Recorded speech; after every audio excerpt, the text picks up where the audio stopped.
We're now going to discuss, as a continuation of our study of Menachos, the case of Mincha Shenis Arva. And what we're going to happen is that Reuven is going to bring one Mincha, Shimon is going to bring his own Mincha, and somehow the two Menachos got mixed up together. So the halach is as follows. Nisarva kometz mincha v'kometz chaverta.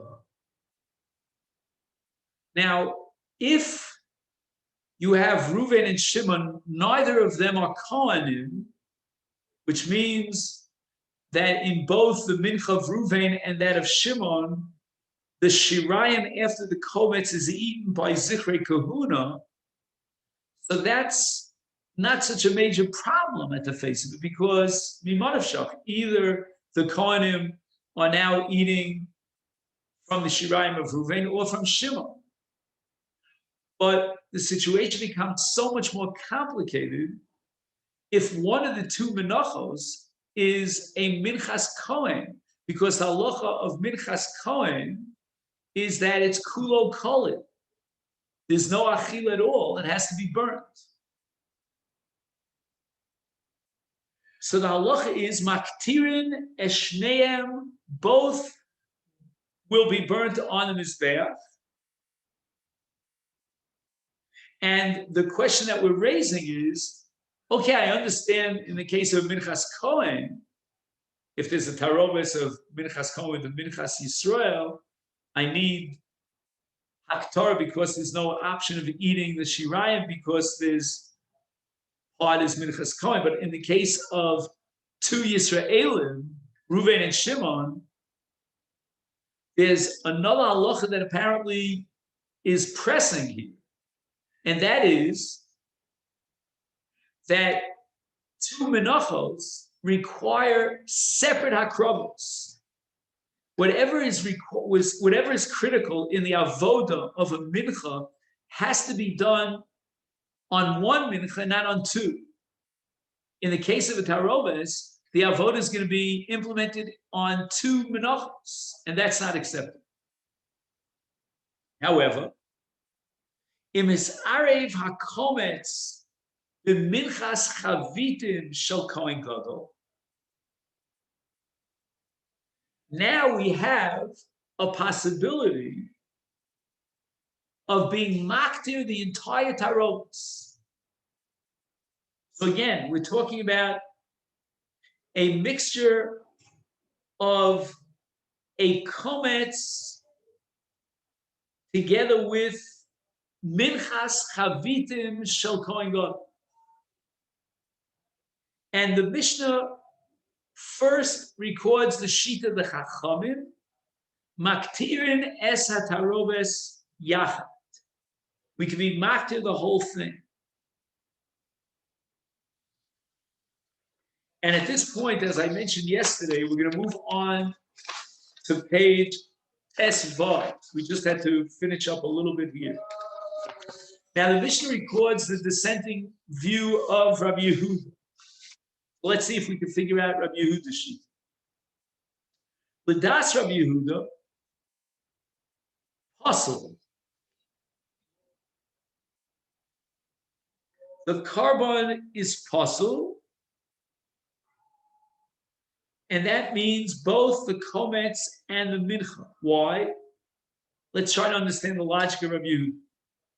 Bishumi as a principle, stam mincha blilasa ava, which means shenosim balug shemen liisaran shel solas, meaning in the ratio of your classic mincha between the two ingredients, the ingredient of the solas and that of the shemen, one lug to asiris or ephah, you end up with what's called blila of, right? There are two types of, like if you've ever seen very often in a cake mix, you have a pourable mix.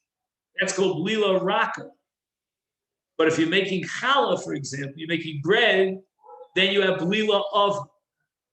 which means that there is a very high percentage of flour vis-a-vis a lower percentage of water, and therefore you end up with a very thick dough. It's not porable. And that's what happens in your classic mincha when you mix a log shemen into isaron asiris ha'efa of solus. However, in the case of minchas chavitin of Kohen Gadol, which he brings twice daily, there what you end up with is blilasa raka. Why? Shenosivla, if you recall, shlosha lugim shemen li'isaron solus. We triple the volume of the shemen.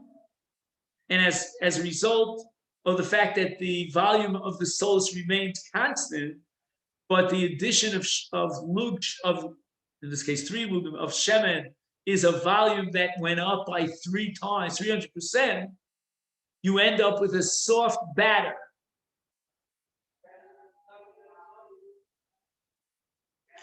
Now you mix together a mincha, a classic mincha, with minchas chavitin. The mincha is blilasa ava, and the minchas chavitim is blilasa raka. Al yidei hataroves came bolos zu mizu. Right, when you mix 2 substances together, they each absorb from the other one. Umishtane shira shemen shebechalach. You no longer have 1 lug for this one and 3 lugim for that one because it's all mixed together. Nimtzo sheshir hashemen shebekometz yesed b'shir hashemen shebemincha chaser. We said that the shemen has to have a very specific volume, a shear of shemen, whether it's 1 lug, whether it's 2 lugim, 3 lugim, whatever it is. And if you add or subtract less than that shear of shemen, it disqualifies the mincha b'di'evet, even b'di'evet. And now we have a combination of yeser and chaser. Why? Because the 3 lugim of shemen that we added to the minchas chavitim of the Kohen Gadol now gets mixed up in its balua in the mincha. The mincha now has more shemen than it's meant to have, so you have yeser. On the other hand, as a result of the fact that the mincha was bolea some of the shemen of the 3 lugim of the minchas chavitim, you now have chaser. Hence, the minchas chavitim is possible. And therefore, Rabbi Yehuda argues that the whole mixture has to be burnt on the mizbeh. Now, in addition to the case of the minchas chavitim, we have another case, which is called minchas nisachim. Now, minchas nisachim is a whole different story. When a minchas nisachim gets mixed up with a regular mincha, then we have a problem because of kulo kolil again, just like we had in the case of minchas kohen.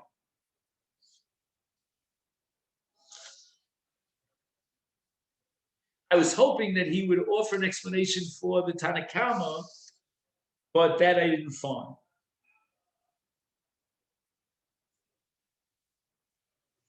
Okay. Now, what happens in a case where you have a taroves of 2 menachos before kmitza? Shtei menachos shelo nikmitzu. We haven't yet gotten to the stage of kmitza. V'nisarvu zu b'zu. Let's see how the halacha is impacted by the fact that we're in the pre-kometz scenario. Not like the previous discussion that we had, where the minochos got mixed up after there was already a kometz. Im nishar b'chol achas miyam shir kmitza shalois arev. We have to see whether it was a total taroves, a total mixture, or only a partial mixture. If there's part of the two menachos, each one respectively, that was not mixed with the other one. So let's say, for example, we'll call mincha A 1 plus 1. We'll call it 1 plus 2. Okay. And mincha B 1 plus 2. So if you have a mixture of 1 and 1, but you have 2 and 2 that are still separate and not mixed, and there's a shear of kmitza, you have enough to do a kmitza on it, then sheros. But if not, if the mixture was such that it was almost, either it was total or almost total mixture, and you don't even have an identifiable, discernible kedei kmitza, kedei comments, then psuos. Shekain efshar likmots b'mincha achas al mincha cheres. Just like we said before, you require a separate aktorah and a separate avoda for each karba mincha unto itself. So too in kmitza we need a kmitza of each mincha unto itself. Shenemar, because the Torah says in Vayikra Beis, Pasuk Beis, misolta. What is misolta? With a mapike. Below misoles chaverta. That in the Parsha Kmitza, the Torah requires that you take a kometz from its solet, literally her solet. Not because the mincha is in feminine. So solta velo misoles chavert.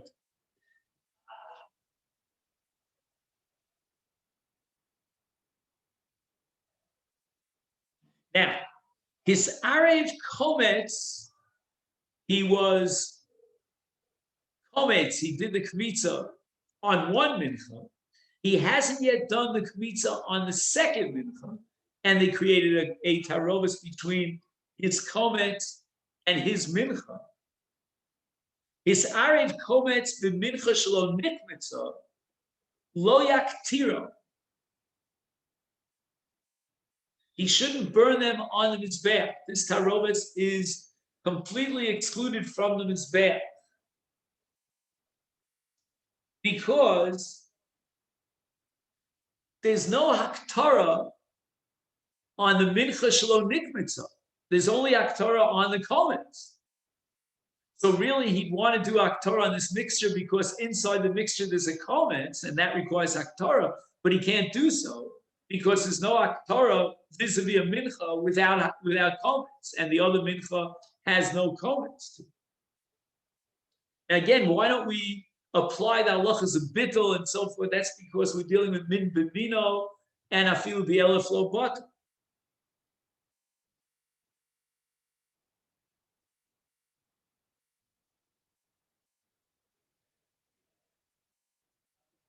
Now, what happens with the Eved if he took this mixture and he was makter? He shouldn't have done so, but the Kohen didn't realize what was going on over here. And as far as one of the persons, let's call him Shimon. Shimon's mincha was before Kmitza, so that's worthless. It went up in smoke, but that's about it. It went up in smoke. But as far as Reuven is concerned, Reuven had a kmitza that was done, and we've discussed many times that the kmitza itself is the main avoda that generates the hechsher carbon in the case of mincha, and now his mincha was in fact burnt on his kometz, was in fact burnt on the mizbeach. Again, I couldn't identify in this mixture which was his kometz, but it was niktar al gabi mizbeach. And therefore, Zusha Nikmitza, Olo Lebalel L'Shem Chova, V'Zusha Lo Nikmitza, Eino Olola Bailo L'Shem Chol. Fine. V'chein. Now follow this other case. This is a Mishnah on Daf Chaf Daled in Menachos. It says, "Emes Arev Hakometz b'Shiyarei Mincha Zu or b'Shiyarei Mincha Cheres." Now we have a mixture of Kometz and Mincha, meaning Kometz and Shirayim of Mincha. Or, for example, Kometz of the Shirayim of another Mincha. Till now we were speaking about another Mincha that didn't even have Kmitza, so there was no difference between the Kmitza, the Kometz, and the Shirayim. But now we're talking about a Mincha that had Kmitza, but your Kometz, who called Ruvain, his Kometz got mixed up in Shimon's Shirayim, is lechatchila lo yaktir. Again, as we said before, we don't do a haktara when this haktara will relate not just to the Kometz, but also to another mincha, or even within the same mincha, a haktara not of the Kometz independent of the solas, but of the entire mincha, meaning with the shirayim. But in hiktir, all the pylon l'chovos. But once again, since within the taromas there is a Kometz, therefore Reuven has fulfilled his obligation once it's burnt on the mizbeach, because that's the mitzvah of Kometz, to be burnt on the mizbeach. Okay, Rabbi, so now we get to the law of Kol mincha shetakrivu Hashem lo saseha Chometz. The Torah prohibits being machametz a mincha. Every mincha, with the exception of the korban toda and the shtei lechem, all menachos are matzah and not chametz. Obviously, if he was machametz, he caused leavening, then number one, he passes the mincha, and number two, he violates the law of kol mincha shetakrivu saseu chametz. Now, in addition to the lotas, there's also a mitzvah aseh, and the Torah says matzah tiyeh, and all this is likuva. It's absolutely critical that the mincha be matzah and not chametz. If it's chametz, it's possible.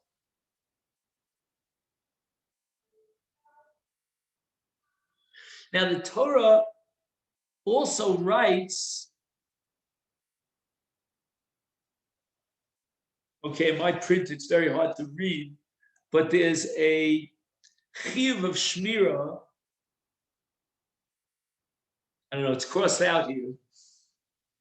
And he has to be careful to make sure that there's no chibutz, which means, if we learn a little bit of Masechet Pesachim, in the third parak, I believe, it says that you constantly have to knead the dough. If you leave it for even a short period of time, it automatically becomes chametz.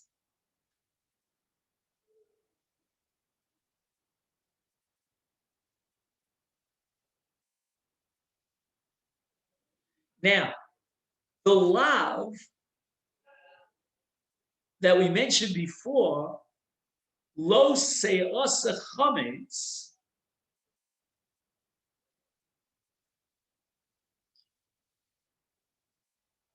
applies to the kmitza. The kmitza, you cannot make it into chametz. What about the shirayim?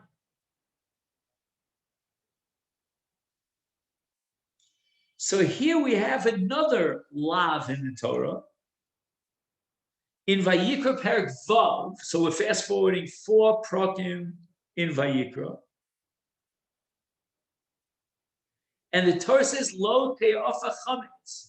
And that lo te'ofa chametz is a reference to shiare mincha, that the shiarim of the mincha, after you've already done the kmitza, which are eaten normally by Zichrei Kuna, they have to be matzah. But lo teofe chametz, if you bake it in the oven and it's chametz, then you violated an additional law,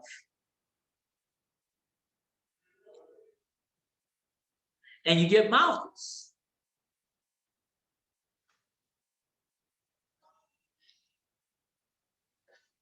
Now, there are many different actions, as we've seen in the past, in preparing a mincha. For example, we could talk about lisha, we could talk about aricha, we could talk about afia. And the Mishnah says in Menachos on Daf Hey, Nun Hey, excuse me, that lokim al kol asiya vasiya. If at any point in the asiyas hamincha he's machametz the isa, he violates this law and he gets malchus. Lokin al kol asiya vasiya al lisha v'al aricha v'al afia v'al shar asiyasa.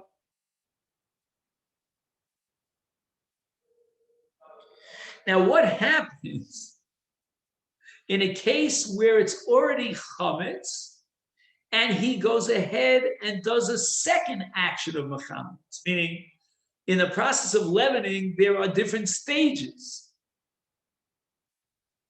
There's partial leavening, which is chametz, and then you could continue the process and leave it fallow for longer, and you increase the chimutz. And in this case, we hold yesh chimutz achar chimutz.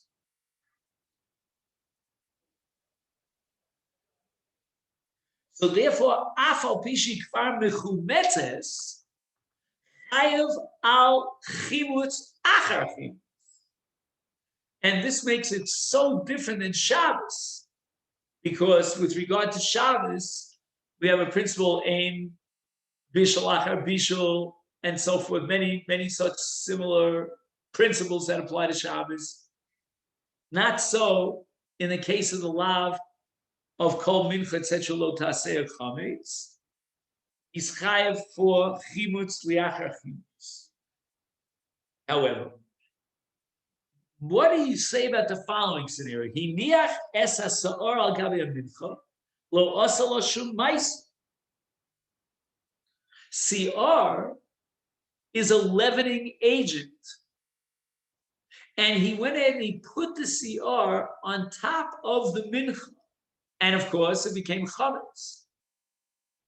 Does he get malchus?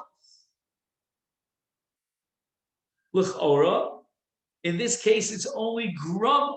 Grama means when I cause something to happen. So, for example, instead of turning on the light in the fridge, I open the door of the fridge. That could be grama. Instead of putting out a fire, I placed a barrel of water in the path of the fire, and the barrel broke and the water put out the fire. These are grama cases. And by placing CR on top of the mincha, l'chora, that's only gram chimutz. Afal pi sheiniach es hasior al gabi mincha v'lo osa b'maisa ela nischamtza me'elel. The chimutz process takes place as a matter of physics on its own. You don't have to actively be mechametz. Nevertheless, over al halach. So it means that the Torah prohibits you from doing a maisa hanacha, and the Torah enjoins you from placing the mincha on top of the CR, or reverse, more likely placing the CR on top of the mincha. And he violates the law simply because of one action, the hanacha. It's not actually chimutz. For the chimutz, I need grama. I need the hanacha to trigger off a chemical process of fermentation. But nevertheless, since you did a maisa and you placed the CR in its location, in order to be machamitz the mincha on top of the mincha, then the Maisa Hanocha is enough to generate malchus. And you chayiv malchus. You violated the law.